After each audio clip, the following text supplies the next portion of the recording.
నాకెందుకో నా sixth sense చాలా స్ట్రాంగ్గా ఒక పాయింట్ చెప్తుంది. రేపు నాగార్జున గారు కంటెస్టెంట్స్ మీద ఫుల్ ఆన్ ఫైర్ కాబోతున్నాడు.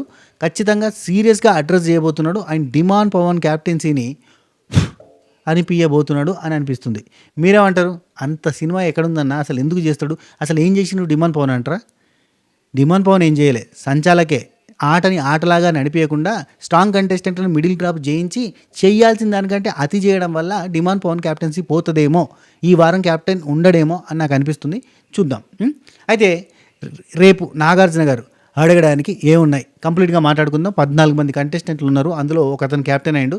యూజువల్గా క్యాజువల్గా అయితే అప్లోజ్తో స్టార్ట్ అవుతుంది ఎపిసోడ్. సూపర్ డిమాండ్ పవన్ అద్భుతంగా ఆడావు అని చెప్పి స్టార్ట్ అవుతుంది. దాంతోపాటుగా ఇమాన్యుయల్ నువ్వు కూడా అద్భుతమైన ఎఫర్ట్స్ ఇచ్చావు, చాలా చక్కగా ఆడావు, నీ ప్రతి టాస్క్లో నీ ఎఫర్ట్స్ కళ్ళగట్టినట్టుగా కనబడుతున్నాయి, ఇట్లాంటివన్నీ చెప్తాడు. Okay fine.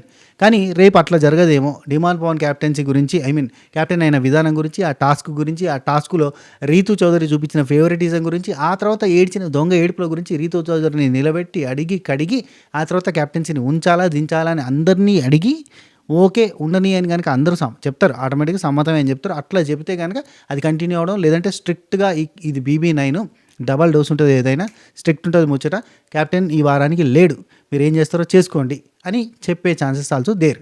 అండ్ ఇమాన్యుయల్ ఎఫర్ట్స్కి మాత్రం ఖచ్చితంగా పొగడుతూ ఉంటాయి, అది డ్యామ్ షూర్ నేను చెప్తున్నా. అండ్ ఇంకొకటి పాయింట్ టు పాయింట్ ఒక్కొక్కరి గురించి మాట్లాడుకుంటూ పోదాం. నాగార్జున గారు అయితే అప్లోజులు కామన్ కదా. టెనెంట్ పర్మనెంట్ ఓనర్ అయిన రాముకు కూడా అప్లోజులు ఉంటాయి, ఖచ్చితంగా చప్పట్లు కొట్టిస్తారు. రాము టెనెంట్స్ నుంచి ఓనర్గా వెళ్ళిన 2వ పర్మనెంట్ ఓనర్ నువ్వేనయ్యా, కంగ్రాచులేషన్స్ అని చెప్పే ఛాన్సెస్ ఉంటాయి, అది కామన్. ఇక మిగతా వాళ్ళ గురించి ఏం మాట్లాడతారు?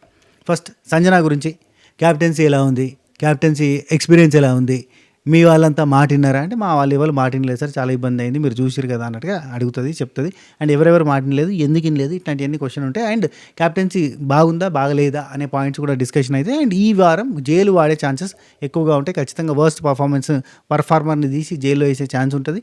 అట్లయితే వర్స్ట్ పర్ఫార్మర్ కింద ఎవరు ఉండే ఛాన్స్ ఉంది, మీరు కింద కామెంట్ చేయండి. వర్స్ట్ పర్ఫార్మర్గా ఎవరు ఉండే ఛాన్స్ ఉంది? మ్యాక్సిమం ఓనర్స్ టెనెంట్స్నే జైల్లో పెట్టే ఛాన్స్ ఉంటుంది. సో ఆ టెనెంట్స్లో జైల్లో వేసే ఛాన్స్ ఎవరికి ఉంటుంది? అసలు ఛాన్స్ ఇస్తే ఈ ఓనర్స్ అంతా కలిసి సంజనాన్ని తీసుకుపోయి ఫస్ట్ లోపల పెడతారు, ఎస్పెషల్లీ శ్రీజ. సో ఎక్కువగా యాంటీ ఆమె మీదే ఉంది. సో ఆమె కాకుండా ఇంకెవరన్నా జైల్లో పెట్టే ఛాన్స్ ఉందా, ఎవరు టెనెంట్స్ నుంచి? కింద కామెంట్ చేసే ప్రయత్నం చేయండి.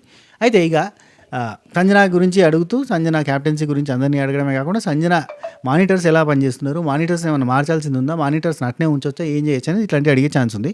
దాంతోపాటు డిమాండ్ పవన్ రాగానే మానిటర్ స్వాపింగ్ అనే పాయింట్ మాట్లాడినప్పుడు చాలా ఆర్గ్యూ చేస్తారు శ్రీజ కానీ ప్రియా కానీ. If in case demand Pawan క్యాప్టెన్సీని కంటిన్యూ చేసే ఉద్దేశం ఉంటే, అందరూ సమ్మతం అని అప్పుడు చెప్పినప్పుడు కనుక, అప్పుడు నాగార్జున గారు డిమాండ్ పవన్ని మానిటర్ స్వాపింగ్ కానీ, మానిటర్లని మార్చే విధానం కానీ, మానిటర్ల కింద వర్కర్స్ కానీ అంతా హ్యాపీగా నువ్వు డీల్ చేసుకోవచ్చు. ఎందుకంటే captain is the superior for the house. Captain మీద ఎవరైనా అధికారంలో ఉన్నారో ఆయనకంటే స్ట్రాంగ్ అంటే బిగ్ బాస్. కానీ ఈ పనులు ఇవన్నీ కూడా క్యాప్టెన్ ఆధీనంలోకి వస్తాయని చాలా క్లారిటీగా ఇండికేషన్ ఇచ్చే ఛాన్సెస్ ఆర్ దేర్. ఎందుకంటే సంజన చెప్తే అస్సలు వినలేదు కాబట్టి ఇక నుంచి అలాంటివి జరగకూడదు. హౌస్కి క్యాప్టెనే పెద్దోడు, క్యాప్టెన్ రూల్స్ పెడతాడు, క్యాప్టెన్ వర్కర్స్ని షఫుల్ చేయొచ్చు, ఏదైనా చేయొచ్చు, ఆయన ఆధీనంలో ఉంటుందని చెప్పి క్యాప్టెన్కి అధికారం కూడా ఇవ్వచ్చు. ఇఫ్ ఇన్ కేస్ ఆ క్యాప్టెన్సీని అట్నే కంటిన్యూ చేసేదైతే. అప్పుడు ఒకవేళ క్యాప్టెన్సీ గురించి గెలకొద్దు, వదిలేద్దాం, రీతు చౌదరికి ఉయ్యాలో అన్నట్టు ఉంచుదాం అనిపిస్తే కనుక అప్పుడు ఏం చేస్తారంటే డిమాండ్ పవన్కి సపోర్ట్లు కొడుతూనే ప్రోగ్రామ్ స్టార్ట్ అవుతుంది. సూపర్ పవన్ అద్దరగొట్టావు, అసలు పర్ఫార్మెన్స్ అదిరిపోయింది, అసలు బర్నీ అన్నని ఎంత ఈజీగా ఓడించావు, అంత టీషర్ట్కి రంగు ఉన్నా కానీ నువ్వు అవుట్ కాలేదు చూడు అంటే ఊరికే అంటున్నా కానీ అట్లాంటివన్నీ చెప్పేసి సపోర్ట్లు కొడతారు.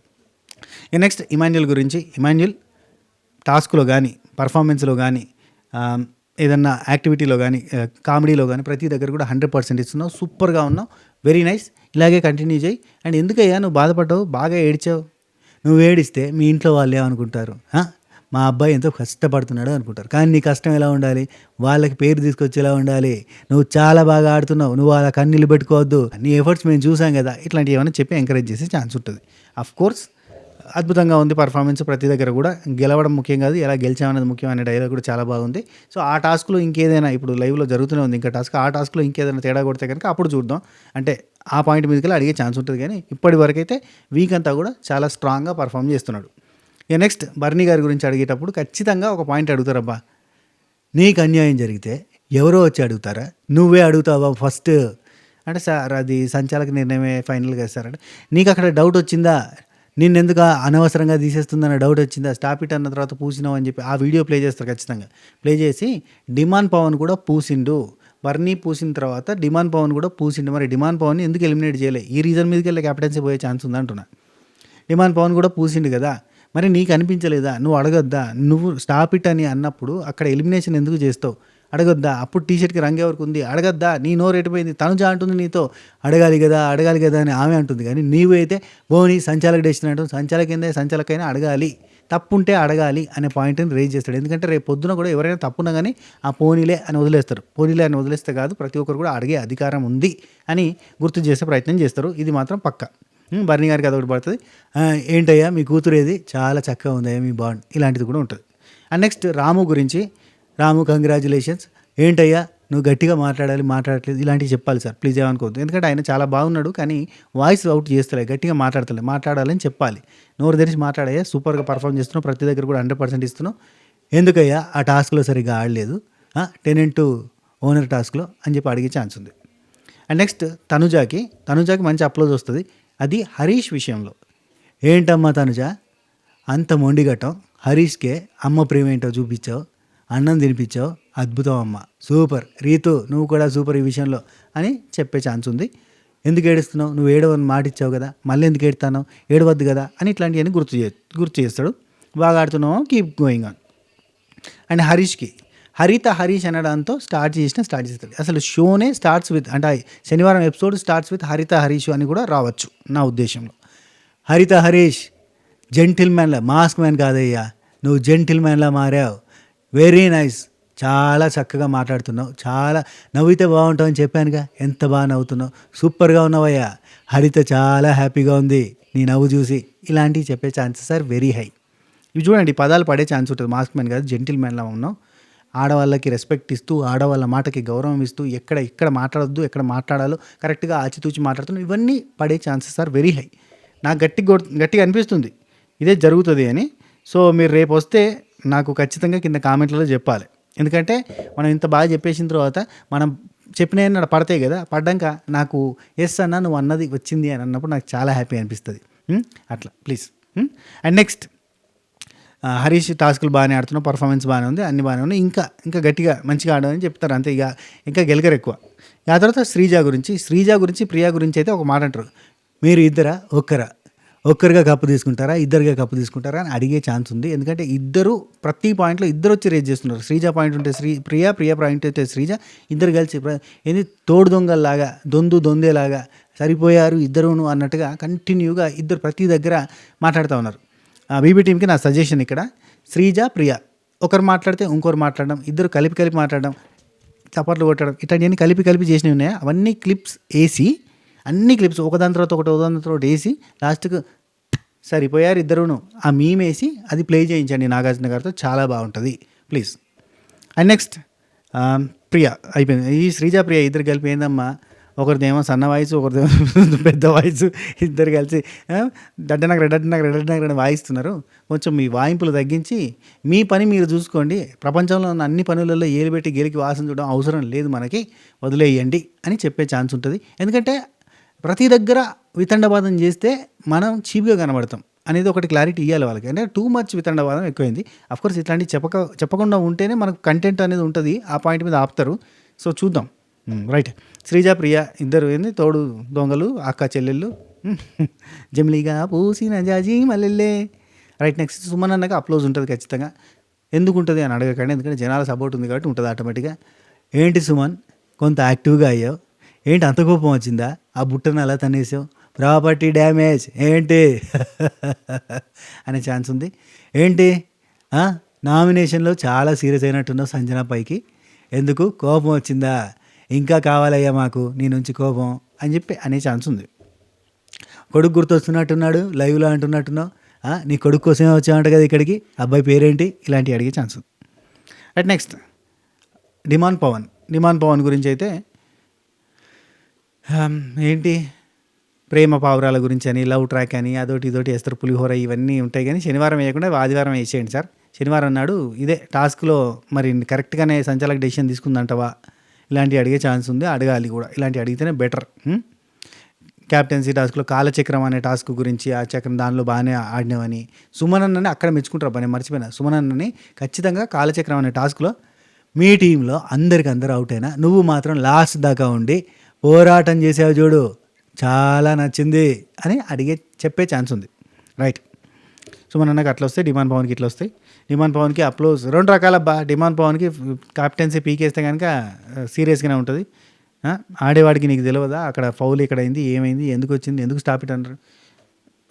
ఇక్కడ శ్రీజా ప్రియా టైంలో ఒకటి అడుగుతారబ్బా, ఎందుకు బర్నీ అన్న మీతో కలిసి ఉన్నట్టుగా అనిపించట్లేదా, ఓనర్ టెనెంట్ అన్నప్పుడు మీతో ఓనర్ లాగా లేడా అంటే, లేడు సార్ టెనెంట్ లాగానే ఉన్నాడు, ఆయన ఓనర్ లాగా లేడు, ఇట్లాంటివన్నీ ఉంటాయి.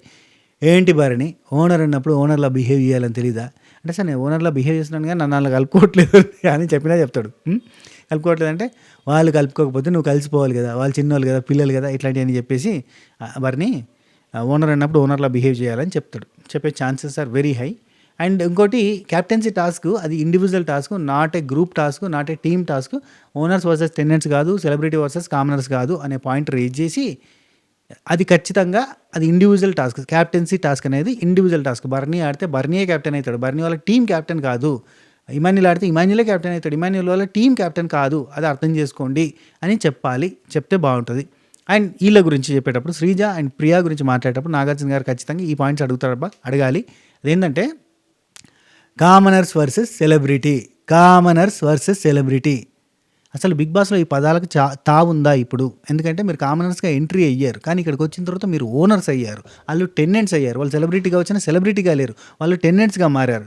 కాబట్టి ఇక్కడ ఓనర్స్ వర్సెస్ సెలబ్రిటీస్గా, ఓనర్స్ వర్సెస్ టెనెంట్సే తప్ప కామనర్స్ వర్సెస్ సెలబ్రిటీ కాదు, ఓకేనా అని చెప్పి వాళ్ళకి గట్టిగా వాత పెడితే బాగుంటుంది సార్. ఇది ఒకటి పెట్టకపోతే, లేదంటే వాళ్ళు కావాలని అంటే వీళ్ళు సింపతి గెయిన్ చేసుకోవడానికి ఏదో కంపు చేస్తున్నారు. ఎక్కడన్నా నోరు జారి కామనర్స్ లాగా ఉండండి అని అంటారు ఏమని చెప్పి వాళ్ళు చూస్తున్నారు. కానీ వీళ్ళు ఎందుకంటారు ఆ అవసరం ఏముంది, కామనర్స్లా ఉండండి అంటారు వీళ్ళు.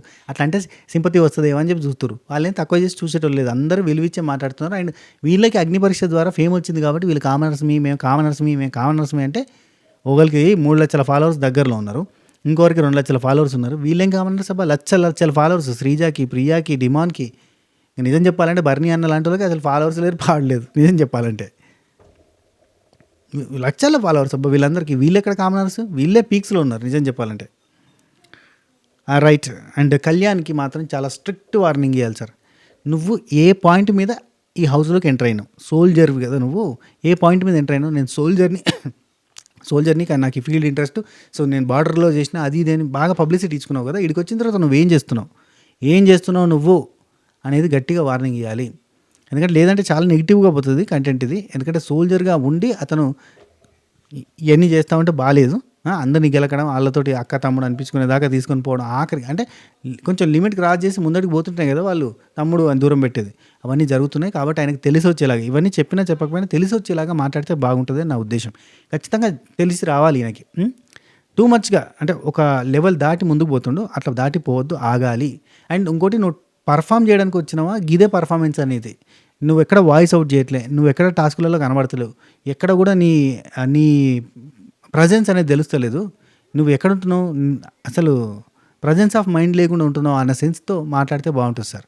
ఇది ఒకటి కళ్యాణ్కి అయితే గట్టిగా పడాలి. ఎందుకంటే అతని మీద ఎక్స్పెక్టేషన్స్ ఎట్లుండే, అతను ఆ రేంజ్ సోల్జర్ నుంచి వచ్చిండు, సోల్జర్ అన్నాం, ఇక్కడ సొల్లుగారుస్తూ కూర్చున్నాడు. రైట్, అది చెప్పాలి. అండ్ ఒక్క నిమిషం, మనీష్ విషయంలో అయితే మేము మీకు రిక్వెస్ట్ చేస్తున్నాం, ఆయనకి ఏదైనా మానిటర్ ఇచ్చేయరు, లేదంటే టార్చర్ పెడతాను, ప్రతిసారి మానిటర్ అంటాడు. ఇక అడగాలంటే ఒకటి అడగచ్చు, ఏంటి నీకు బరిని నీ పక్కన పడుకుంటే నీకు నచ్చదా, ఎనిమిటియా ఏంటి, ఏం శత్రుత్వం ఉంది నీకు ఆయనకు, ఇలాంటివి ఏమైనా అడగండి సార్ ప్లీజ్. ఎందుకంటే ఆయన ఏదో పర్సనల్ బద్ద శత్రుత్వం లెక్క బిల్డప్గా అంటే చాలా టూ మచ్ ఓవర్ థింకింగ్ చేస్తాడు. సో అలాంటి మీరు ఓనర్స్ని రెస్పెక్ట్ చేయకుండా, మీరు ఓనర్స్ అంటే ఇష్టం ఉండకుండా హేట్రేట్ చూపిస్తే వాళ్ళు ఎందుకు మీతో కలుస్తారు? అయిపోయింది కదా గుడ్డు టాపింగ్, ఇంకెన్ని రోజులు గుంచుతారా మీ గుడ్డులో గోల అని చెప్పండి సార్ ప్లీజ్ మనీష్కి. అదే పని, అదే ఓవర్ థింకింగ్, అదే టార్చర్ పెడతాడు. ముందో మాట, మళ్ళీ సైడ్కి పోయే మాట, ఇంకో మాట, కథలు. వాళ్ళ కామనర్స్ని అయినా తిట్టుకొని మళ్ళీ సైడ్కి వచ్చి మా కామనర్స్ గలీజ్ అని తిట్టినోడు కాస్త మళ్ళీ వాళ్ళతో కలిసిపోయి మళ్ళీ వేరే వాళ్ళని తిడతాడు. It's not good thing. ఇక లాస్ట్ ఫ్లోరా గారి గురించి ఏం చెప్పకూరి సార్, ఎందుకంటే పంపించే ముందు ఎందుకు అదొకటి ఇదొకటి అనడం. ఫ్లోరా గారికి ఇట్లా చెప్పురి, ఏంటి ఫ్లోరా అదిరిపోయిందిగా మీ అక్క చెల్లెళ్ళ బాండు. ఇద్దరు కలిసిపోయారనుకుంటా. చాలా చక్కగా చూడముచ్చటగా ఉంది. ఇద్దరు ఒక తల్లి పిల్లల్లాగా చక్కగా ఉన్నారమ్మా. Very nice. ఓకే. వాష్‌రూమ్స్ అయితే అద్దంలా మెరిసిపోయేలాగా తళతళ నీట్‌గా ఉంచుతున్నావు. నువ్వు వెళ్ళిపోతే వీళ్ళకి వాష్‌రూమ్స్ కడగాలంటే ఎలా అమ్మా? అని చెప్పి ఏం లేదు మరి పాపం. ఫ్లోరా గారి కంటెంట్ కూడా ఏం లేదు.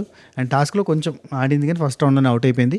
టాస్క్ పర్ఫార్మెన్స్ లేదు, లాంగ్వేజ్ రాదు, అన్ని రకాలుగా నెగిటివే కాబట్టి ఆమె ఉన్నా లేకపోయినా హౌస్‌కి ఎటువంటి లోటు లేదు. ఒక వాష్‌రూమ్స్ కడగడంలో కొంచెం ఇబ్బంది అవుతుంది కాబట్టి ఎట్లాగో కొత్త సెలబ్రిటీస్ రాబోతున్నారు వైల్డ్ కార్డ్స్‌గా.